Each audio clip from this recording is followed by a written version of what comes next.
It's the Sue and Show. Sue and Show. Sue and Show.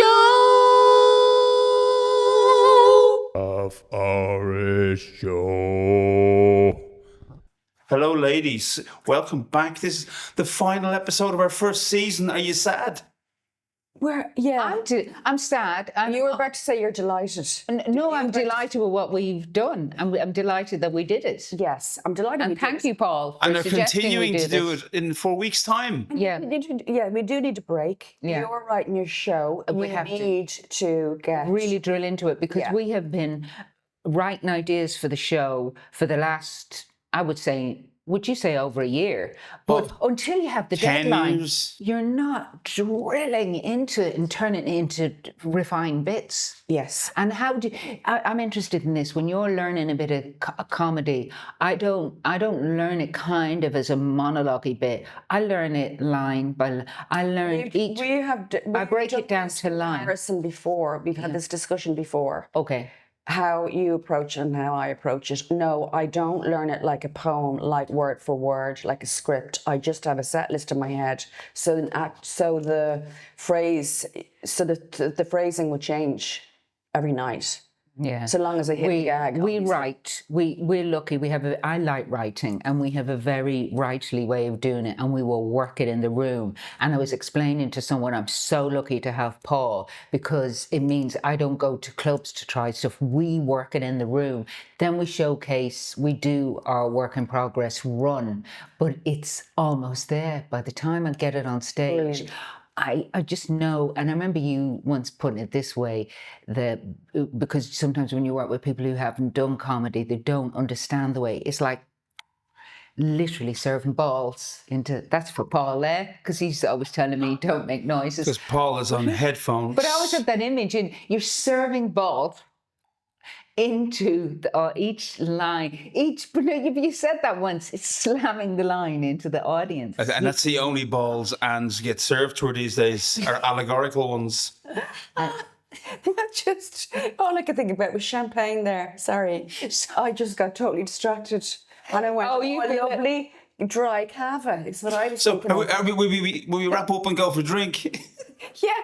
Oh, no, I'm thinking about cuvee. No, you say it. You kind of go as 5 o'clock somewhere. What time is it? And the reason you say that is because I met you last night after your show. And we're going to be going to fess up. We met for a glass of wine, and then some people from the cast came along, and it ended up being 3 glasses of wine. Yeah. I am destroyed. Yeah. I hadn't eaten since breakfast, and I'd done a show. And the plan was that I was going to say to you, let's go somewhere and have something to eat, because I need to eat if I'm going to drink. And then it just went, oh, feck it. And then we were meeting some people. As soon as you saw Anne producing the 2 straws out of her pocket, you said, forget it. Well, it's not going to be one of those evenings. It's a straw evening. So, yeah, we did. But it was nice. It was great. It was nice, but it did make me laugh because you said to me then, Anne, what time is it? Because it was a matinee. And you said, Anne, what time is it? And I went, it's 9:30. And you went, oh, 9:30?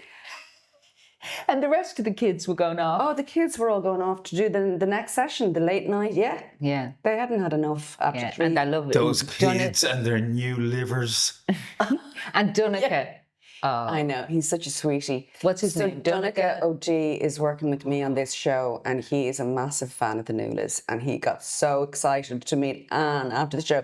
When I told him we were coming in, he was like, would it be possible to go for a drink with him? Oh, it was so much fun. And that's the whole point, Dunica. do you know what he does? He does Bob the song Bob as a party piece. Yeah. That's his party piece. He did it at somebody's wedding. Oh. He's adorable. He's adorable. I'm actually going to put that up on my grid, Bob Oak, and put the lyrics in for fans like him. Yeah. Anyway, thanks for coming to the show. And wonderful. I really enjoyed all the performers in particular. The track when I was doing my song cut out, and Anne didn't even notice. It was like my whole life flashed in front of me. So it never happened before. Why was it cut? It's QLab, so it glitched.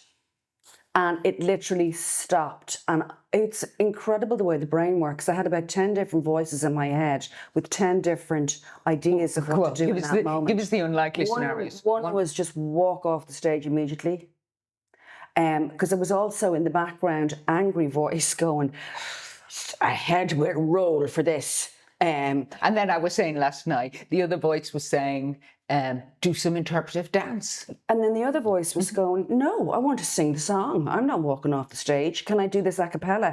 Then I was thinking, I'll grab one of the dancers because they all dance behind me. It's like a bit like Pans people in Top of the Pops or Legs and Coach, remember them? Famine Pans people. Famine Pans people. If they called it Famine Pans people, I think People would go. People would go. I'd just go and see So Famine did you Pans do it a people. cappella? It came back on, and so the track came back on, and I then went, "Oh, the track's back on, but I don't know where I am." And so I was a phrase out, as Colin later went, you were a phrase out, you were a phrase off. He could hear it. And then nobody really noticed that. And then it goes back into the verse, and then I got back on track. So it was fine.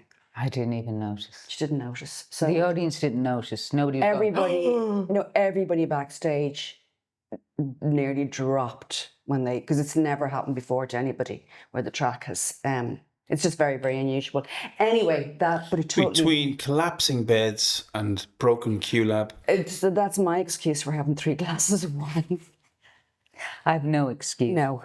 And I have absolutely no excuse. Anyway, this week, can we talk some annoyance? You have a sunglass annoyance. I have an I have annoyance. sunglasses repairs story. You go first. Okay, my annoyance is coming back I was over in Manchester, coming back on the Ryanair flight, and there was a man beside me, totally man-spreaded, like his legs, and Was he a big man?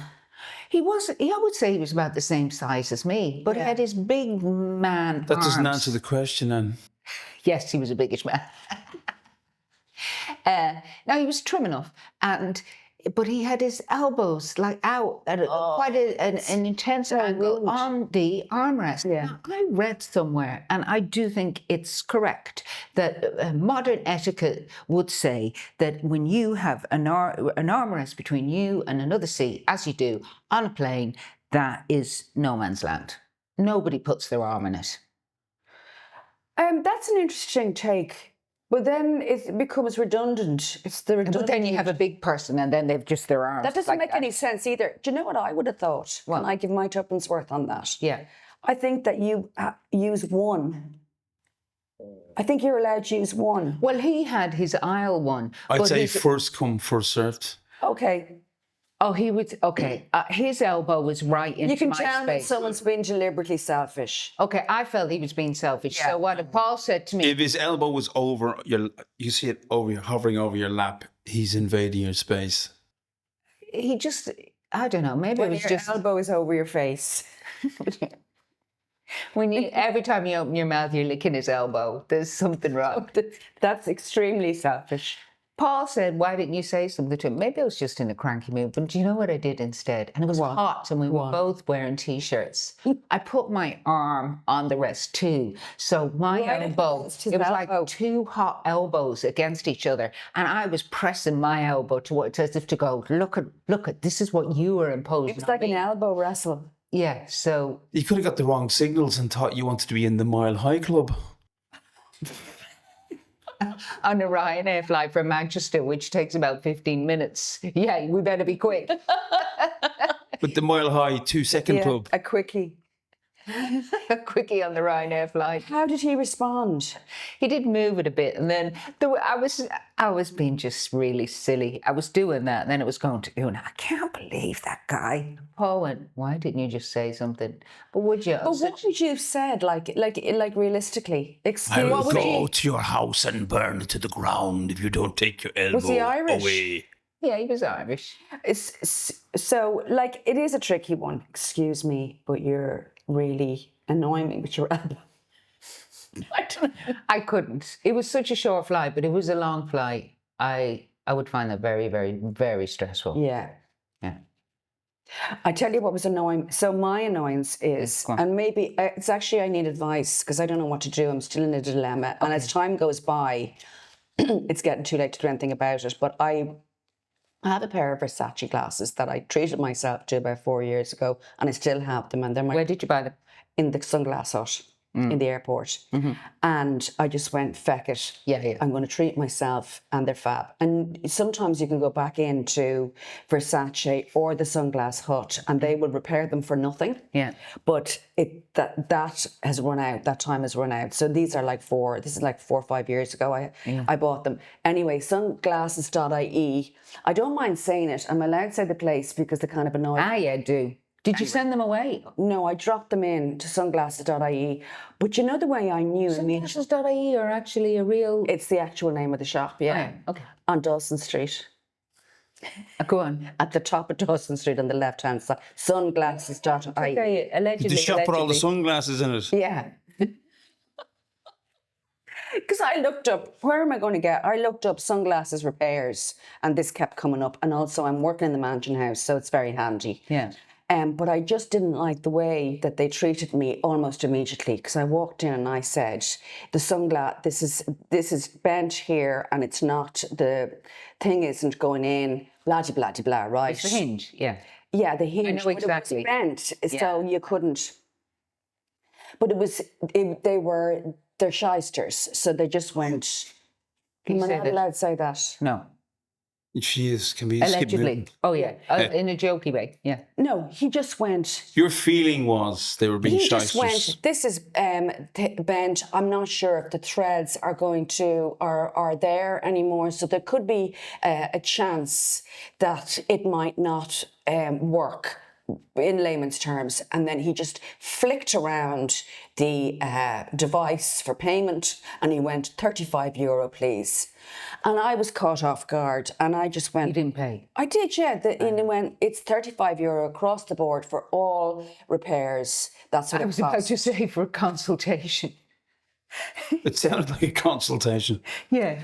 And I paid it and I walked out and I went, he did say that there's a possibility that it mightn't, the repair mightn't be fully, acceptable or work properly. And then they rang me like a week later and they went, your sunglasses are ready to be picked up. And I went, oh, fantastic, you were able to. Went, well, there is a problem with the threads, which means they will be loose. We can't But that's hang. the point.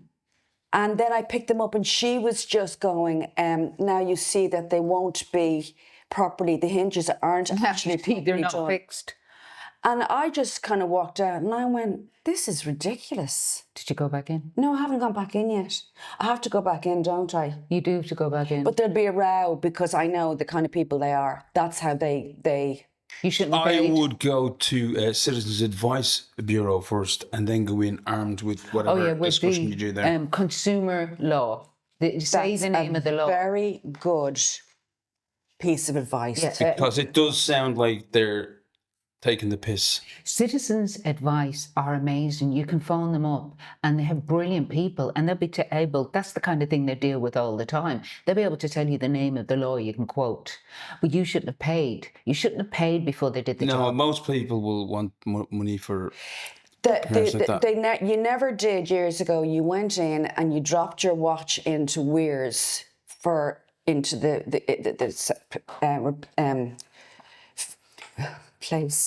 fixing place. Jesus Christ! Watch It's repair. the 3 glasses of wine. That just got something in my long head. And you don't pay until you pick up the thing and you're satisfied with it. So I did stupidly pay, but that's the way they operated. And it was the way he just made me pay immediately before the conversation that I was disarmed. So I just wanted to straighten that out. It's been on my mind. 2 irritations. Yes, and a Citizens Advice Bureau. And I might add, yes, that's a great idea. Okay, good.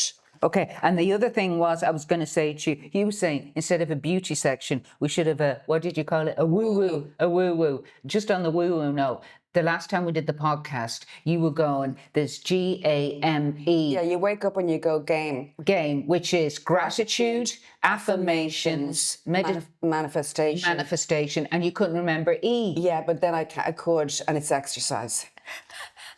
No wonder you couldn't remember. Who wants to be doing that shit? Yeah. I love that. Yeah, and now I'm following a guy who says that where you just have to verbalize what you want. So you just say, he was talking about weight, and he just says, I weigh. So for me, I weigh 59 kilos is what I'd like to weigh. So you're walking around going... all day, out loud, I weigh 59 kilos. My weight is 59 kilos. And all the neighbours go, poor Sue. Yeah. She's... Hello, I weigh 59 kilos.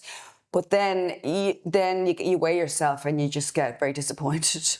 Well, I'm doing calorie counting again because I find, because I used to go to Weight Watchers, and like way back when you had little cards that you would shift around to find out what the calories or the points are. It's so easy now when you're calorie counting because you can just put the barcode in and it'll tell you exactly. So what you do, you put the... There's a little bracket on the app and you just hold it over the barcode and it will tell you what the food is. It's like an ordinary barcode that you'd get any barcode, and it will tell you instantly what the calories are, proportion, and all the breakdown of protein and everything else. It's so easy now to calorie count. But I didn't think that information was in a barcode. It is. Oh no, they take the barcode, they know what the food is, and it is. That's amazing. It is amazing. Did you pay a lot for the app? No, it's not that. I can't remember. It was maybe 20 for the year. And then only did it for about a month earlier in the end. I went, I'm grand. And now I've put on weight, so I have to. Because we're recording the show on the 19th of September. It's a great deadline. I want to lose at least half stone. So... I'd like to lose half a stone. Yeah, we can't afford wide-angle lenses, so... Paul's going, oh, for God's sake, and then we noticed Paul has lost weight because Paul has not been eating after 8 p.m. I've got this method, it's called don't eat food. Paul just says, I'm going on a diet. Don't eat too much food. It's so uncomplicated for Paul. He says, I'm going on a diet, and he goes on a diet and he loses weight. I say, I'm going on a diet, and then I'm just talking about food all the time. I know. And pulling out machines. I know. And Phelim has lost a lot of weight and he's very trim. Very trim. And very annoying. I bet he feels great. He feels fantastic. But it's annoying when your partner gets trim. Yeah. But I think also you need to look at diet loss, not just about being not fat. It's about other aspects of your health that it helps with, like your muscles and your joints. Oh, I really feel it on the knees. And then when you were comparing was it you, Paul? You were comparing the French and English diet. We were saying the French diet is... It's more organic. They have things called food markets where you buy fresh vegetables. Yeah. Yeah, the French women can eat. The diet is butter, wine and cigarettes. Whereas French diet. In Britain and Ireland, fresh vegetables is the stuff in the frozen section that has another year to go before the sell-by date. Yeah. And biscuits. Well, I was just over in Manchester. I've talked before about my mum lives in a tiny flat and it always kind of gets in on me. But my sister was there too this time and it was hot. So even Una was going, oh my God, everything's so small. And what I do in a stressful situation, particularly in Manchester, is I just go into the kitchen and do carb loading. I just go, I'm so stressed, I have to go and eat a crumpet. I know. You do eat, culturally, you eat the stuff that's around you. You eat the stuff that... Yeah, and Mum I love crumpets, English crumpets, Wouldn't Una's flat remind you of Sylvanian families?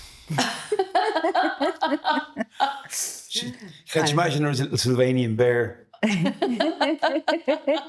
Watching her telly and reading the Daily Sylvanian Mail. It's so cute. Daily Sylvanian Mail. It's such a cute little flat and their little garden and everything. Yeah, but I was carb loading, so now I have to. Yeah. What else were we going to talk about? Well, I was going to also say in the woo-woo corner that you did get me on to reading John the Tarot guy every day, and he is so...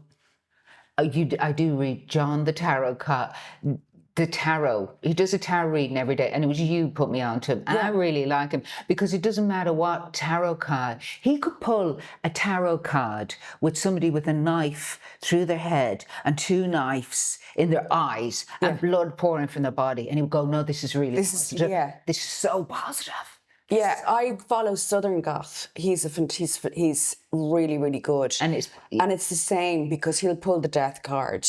And the whole thing with the death card, it isn't death. It's a death. metaphor for change and transformation. Yeah. So You're going to transform into a corpse. The old you is dying. So Southern Goth is the guy I follow, and he is amazing. You'd love him, actually. Write that down. Yeah, well, I already have John okay, Southern Goth. You're allowed to have... Is he American? Yeah. He's so John, the tarot guy, He's very easy on the eye as well. Oh, right. Oh, definitely. Which is just an added bonus. Yeah. And he'll pull the death card, which it's never the death card. It's that it is leaving the old you behind, transformation, change, the death of the old. It does make me laugh with these tarot readers. Everything is positive, whereas in mystery or horror television series, when we were kids, and they were pulling tarot cards, it was always like, do you remember? Tarot cards could be really negative. Yeah. But with these guys, there's never any smear of negativity. No, it's all wonderful. Yeah. Yeah. I love that. So, my feed is full of tarot card readers. It's full of people doing Reiki. So the one thing people miss from these, especially the audio podcast, is my incredulous face behind the microphone here, listening to you two talk about tarot cards. This is what I spend all my time doing. But you just reminded me of that thing again. You do Reiki over the interwebs. No, it's this wonderful woman, and she, Dorothy Winter, and she just goes, but she makes all these noises as well. It's literally like this. It's like she takes out your negative energy, and it's all.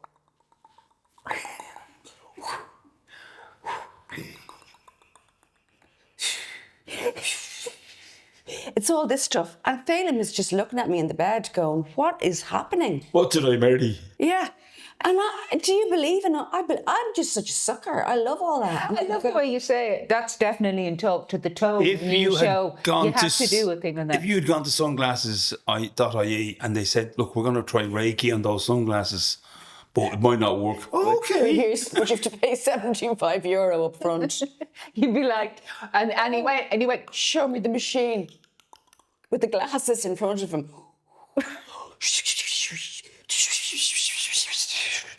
That'll be €150, please. Yeah, that's me. And then you were making me laugh because you're booking a holiday and I'm the same as you.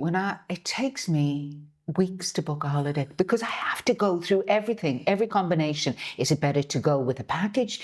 Would it be better booking them separate? Now I'm onto retreats because I might be going on my own. And now I'm actually looking at obscure retreats in Slovenia. Now maybe I'll go on a fabulous health retreat. What kind of retreat? Oh, do that because everybody else will be on the same journey as you. In Slovenia? Yeah, on the retreat.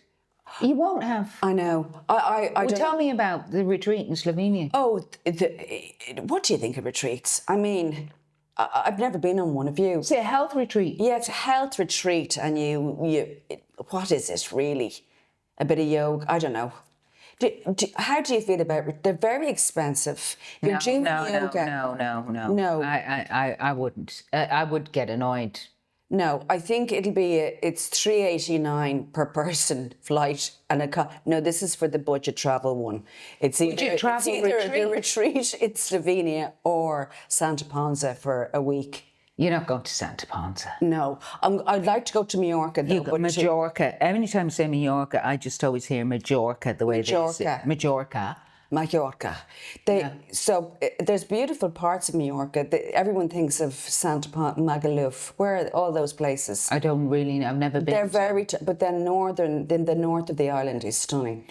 And are you thinking of going there? Yeah, there's very good deals. Yeah, because you were telling somebody in the class, in the cast, told you a fabulous place to go, and you said Palm or something, which just Palm or something. Leaves about 100 options where that might actually be. But then the solo thing is interesting. We have talked about this before. But you do go after, I think I might just do 4 nights or something, because after night 4, it gets a bit weird. After night 4, the wardrobe's talking to you. It Yeah. turns into a Polanski film. Yeah. Yeah.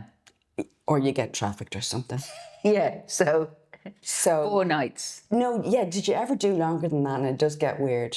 Have I traveled? Yeah. Well, you're kind of in cult world at that stage. You're wondering. I don't like going on sunny holidays on my own, No. really. But a couple of nights to read and relax. But like you said, too long. I remember being on my own in Italy once and sitting on a terrace having, and I always remember it was pasta vongole, because it's my favourite and they did it so well. It's vongole is clam. It's Yeah, a I know, clam. yeah. Do you know what it is? I know, yeah. And it's very hard to get a good one. Yeah. But these were known for, this place was known for its pasta vongole, and I'm sitting on the terrace eating pasta vongole on my own going, I just feel weird. I have no one to share the experience I had with. that. The first time I had lobster was on my own in Croatia about 25 years ago. And I was the same. I was almost crying. You didn't even have anyone on site to get an EpiPen in case you needed it. But you're there going, this is delicious. I'm eating lobster in a lovely restaurant in the sun. And I'm on my own. I know. What's the point? What's the point? Yeah. I like sharing. Yeah, it's interesting. So anyway, that's where I'm at. I'm just obsessed. It's becoming a frenzy, like a choosing. Yeah, and you have to, and you want to get it right because it's those few days. Yeah. Like I used to love, anytime I go away like that, Greece is the place. It's magnificent. But now in the summer, Greece it's is the burning. word. It's on fire. Greece is the What? from the film. Greece is the word. Oh, I never saw that film. Isn't that mad? What? I never saw Greece. You've never. Hasn't seen most things. I know, because there was no cinema in Tubbercurry and we didn't really go anywhere. Do you know what we were talking about the other day, It's my Sue? favourite film. I've seen it about 25 times. Yeah, I've never seen it. I've never watched I Greece. can watch it word. I know it word for word. I have, if I still have it, I'll give it to you. I have the leather jacket edition of Greece somewhere. I'll have to give it to you. It's the DVD in a mini leather jacket. Really? Oh my God. But as I said, Anne hasn't seen anything. I was talking about how Irish people got their religion back in the 70s and 80s, and it was because of Easter holiday movies like The Man Who Would Be, or not The Man Who Would Be King, King of Kings and The Greatest Story Ever Told. Do you remember all those films? Yeah. And The Ten Commandments. And never saw any of those. Probably did. I have a bad memory for... Did you not go in? Surely there was cinema in Sligo. Did they not bring you Yeah, in? we would occasionally. I remember Dad bringing us to see a Monty Python film. It wouldn't have been Life of Brian, so it was probably It was the Holy Grail. The Holy Grail. Yeah. My dad loved Monty Python. Yeah. No, I'll watch Grease with you again, happily. Okay, that's an appointment. Yeah. An appointment of you. So back to the other Greece, the one with the sun. The issue with it now is that it's just kind of too hot during the summer. Yeah. It's just become Well, too I'm hot. thinking of just booking somewhere late September. So that might Fabulous. be... Perfect time. That might be- Most tourists gone. You'll be there. Whereabouts would you recommend? I've been to Amorgos, which you recommended, and we went there and it was wonderful. But it's too far I love away. the islands, but it's too far away to get to them. So I would go on a quick package, in and out, cheap and cheerful, really nice location. Like that's what I would do if I was going for a few But I days. mean, I've never flown into an island. No, Greece is too far away for a short thing, I think. Oh, you think no? Because to go to the really nice places, you want to get on a boat. Oh, do you think? Where? Yeah. Where? Where? Are the Well, yeah, islands? we used to go around the Cyclades, so all of them. Yeah, Amazing. all of them. All of them. I just love Greece. I just love being on a ferry between the islands. Yeah, we just got a scooter at that time in Amorgos. So Amorgos is where The Big Blue was shot. As you know, which is one of my favourite films. And we just got a scooter. Along with Greece. Greece and The Big Blue. Anne doesn't know what that film is. I do know the Big Blue. No, you because do. I've been to Margaret a few times, and there's big posters of the Big Blue. They used to be everywhere. It's on a loop in a cafe. You can go. Yeah, and they're sit. really proud of the connection, and a lot of French people used to go And there. they show it literally all day and all evening in a cafe called the Big Blue Cafe. I wonder if it's That's still the like one with that. Jean Reno, is it? Yeah. And I think it's a Lupe They song. hold their breaths and dive Yeah, under the yeah, water it's Le for... Grand Bleu. Le Grand Bleu. And the first thing I had to do was drag Phelim down to the location where they shot it. Because I loved that film so much. And I had such a wonderful time, and we just scooted around the island. It was actually the best holiday I've ever Yeah, I had. used to love going around the island. Me and Una would land on an island, just do the whole island on mopeds. Now now they're so strict. I don't have a moped thing on my license. Yeah, I would have to do a test. I used to own a moped, and now I can't drive a moped. Which is just as well, because you did crash it. So Yeah, let's face it. you probably have scooters there now. The kids are everybody's probably going around on those little electric scooters in the islands. Yeah. Anyway, so I will let you know what's happening with the holiday and the sunglasses. Because Oh, and you were saying, you said to your daughter, will you come? And she said, I want to go to a city. And then we were just saying, Paul is a bit like that. When I say, let's go away on a little break, and he likes to go to a city. My attitude is... absolute nonsense. No, but my attitude Anne went to Clogherhead and she was traumatised after 3 days. the only place we could find a little house to rent a couple of years ago was Clogherhead. And I'm not keen on the Irish... No, I'm not. The only time And you have to finish these sentences. Oh, well, You just said it's you slightly weren't keen urban. on the Irish. I'm the Irish, sorry. I'm really turning doddery. I have a thought in my head and I don't realise I haven't said it. Yeah, I know. The Irish, I was going to say semi-rural situation. I don't know, it's just... Now you sound like you're talking about It's politics. small town, the Irish, it was like... Yeah, but also you tour around the place, and Yeah, we've been that's it. touring Ireland for 30 odd years. That's it, you've named it, that's it, Paul. And you know, you've got this association with work. The only time I like to go around Ireland is camping, because you could be anywhere. that because, camping in nice weather, I'll do in Ireland. But I'm the same as you. So I said to my daughter, because she's free, and she was supposed to go to Romania, but she's not going now. So I thought it'd be nice to say to her, maybe you and I could do a little mother-daughter 5 nights somewhere, a beach. No, I'd love to go to Rome though. And I'm like, no, I was thinking of like 400 quid each, all in, budget holiday. And I went, it's too expensive. God, when I was her age, if somebody said to me, come to the beach. If your mother said to you, come to the beach for 5 days, you would have been running to it, yeah. To the airport. Yeah. My mum wouldn't, yeah. But Now you put it that way. Yeah, but the cheek of her. So I went, okay. But that's what I say to Paul, because he'll often go, let's go to a city. And I go, we live in a city. We live right in the city centre. Let's go, let's have a different vibe. Let's go Foreign city, Anne. to It's different. a lounger in the sun. Oh, a lounger in the sun. A lounger in the sun. With some cultural experience We've nearby, done that. where you get a bus into the old town. Get a bus into the old town for You know what I loved about all the travel agencies? You could go in and kind of describe what you wanted, and they would suggest You can still do that. They do bus exist. into the old town. That's it. So you need some way. So before we wrap up, do you have any other subjects that are dying to come out of off your list? No, but we are going to take a holiday.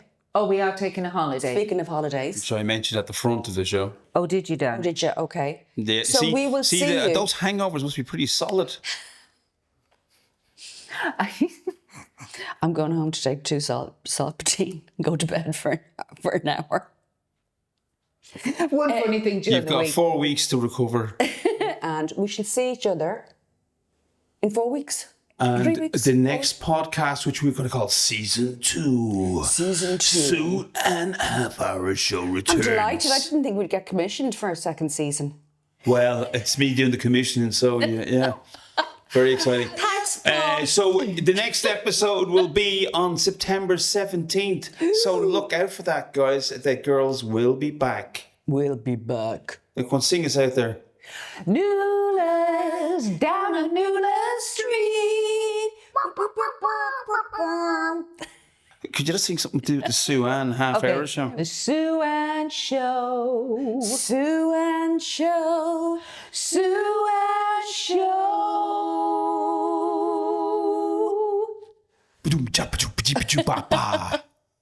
If you want to respond to any of the stuff we've been talking about, Or give us topics to chat on. yes, indeed, you can email us sueannhalfhourishow@gmail.com. Brought to you by Sue Collins and Anne Gildee. Producer Paul Farron. Sue Ann Show.